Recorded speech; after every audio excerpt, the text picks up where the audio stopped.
Waste hospital का मुलाजिम हूँ। स्क्रीनिंग एरिया में मेरी ड्यूटी थी। 5-6 दिन से मेरी तबीयत ख़राब थी।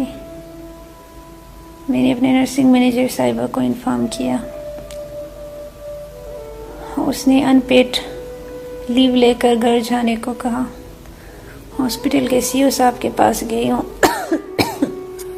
उसने भी मेरे बात पर गौर नहीं किया। पुलिस हॉस्पिटल गई हूँ। उन्होंने कहा 3 डेज़ के बाद ये रिज़ल्ट आता है। मुझे रिज़ल्ट जल्दी चाहिए था। उनसे मैंने मशवरा लिया। उन्होंने KMU, आगा खान और RMI लैब का मुझे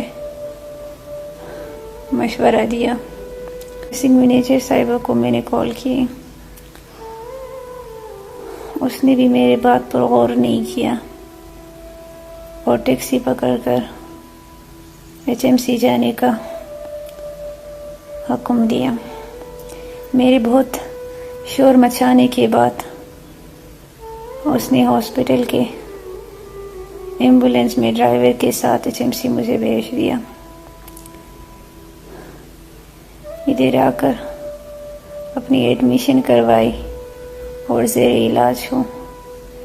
मेरी गुजारिश है नॉर्थ वेस्ट इंतज़ामिया के ख़िलाफ़ सख्त एक्शन लिया जाए और तमाम स्टाफों का ये टेस्ट करवाया जाए, वरना ये वायरस इसी हॉस्पिटल से फैलने का ख़दशा है। मेरी वज़ीर आज़म साहब, वज़ीर आला और ह्यूमन राइट PNC से गुजारिश है कि इस हॉस्पिटल के ख़िलाफ़ एक्शन लें ताकि स्टाफों के हुकूक उनको मिले। अगर मुझे कुछ हुआ तो इसकी ज़िम्मेदार नॉर्थ वेस्ट हॉस्पिटल होगी।